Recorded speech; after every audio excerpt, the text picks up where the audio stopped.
Self-labeled kindness crusader. I called myself a kindness monk before I had my graphic designer daughter make me cards, and kindness crusader's catchier, but I do worry that fanatics will think I'm coming at you with a sword, so I'm not that intense. I'll pass down my cards. You might want to know first what my credentials are to talk about kindness. Number one, I'm a mother of 5, and so I can say that there's nothing you could throw at me that has not been vomited or pooped on me before. You can zone out and ignore me because I have stared down 5 teenagers, and I brought my bracelet for all those people like babies that just need something shiny to watch to keep excited. I am the daughter of a pediatrician who's 91, and he's still working for the government doing disability claims.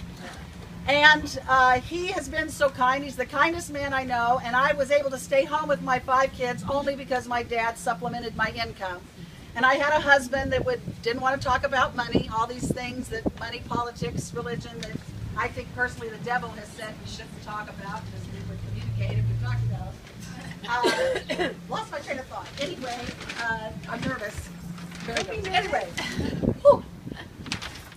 Take my meditating mama's advice, take a deep breath in.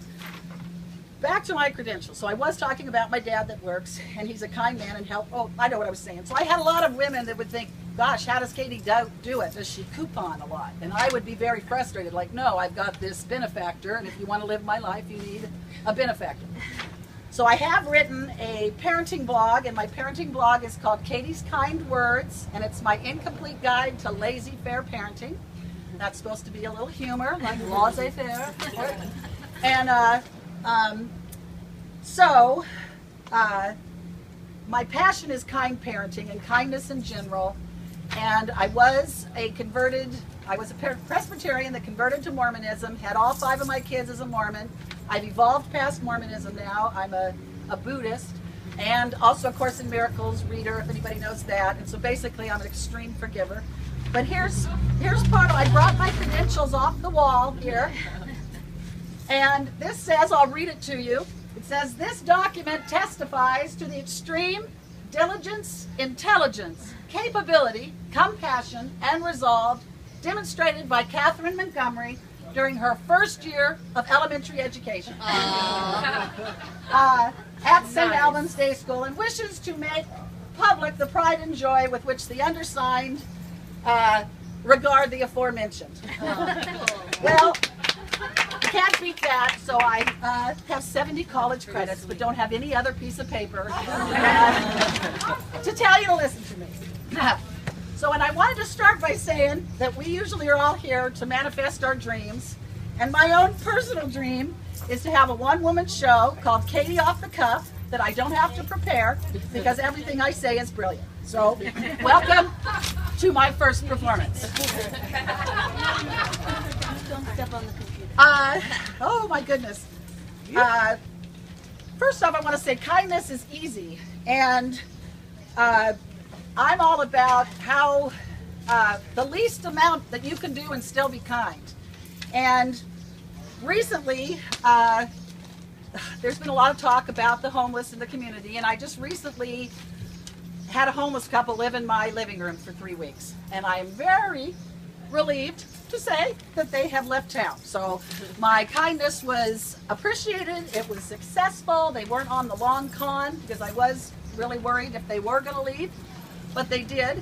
And what I found was how easy it really was, and it's all in our mind, like, oh, it's going to be weird having strangers in my living room. And it all started by degrees, and I had met these people, and then decided, well, I should invite them to dinner. And then once you know they shower in cold water, you're like, well, gee, you probably want to take a shower before you come to dinner.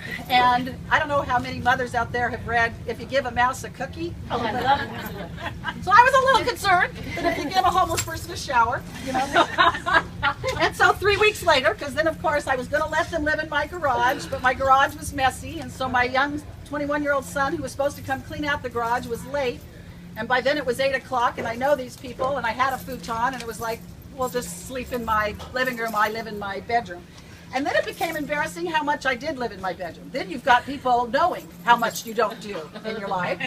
They kept my kitchen all clean the whole time they were there, so I didn't do a dish for 3 weeks, and but it was interesting how, they didn't watch TV when they got there. They weren't television watchers, but amazing how quickly we all can become television watchers if you've got a couch and a television.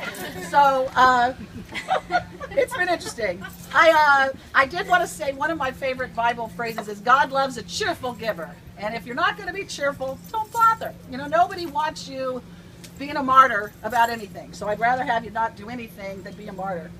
I went to Google and looked up some quotes on kindness, and I decided there wasn't anyone more profound than "Be kind, rewind."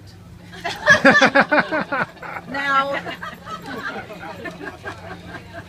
all of you youngsters that have not rewound a VCR tape, back in the old days, it was a kindness to rewind your VCR tape. It reminded me of do-overs and mulligans. And so if we really did let people rewind and do over and re-speak and take that back and start over, we'd have a lot nicer place.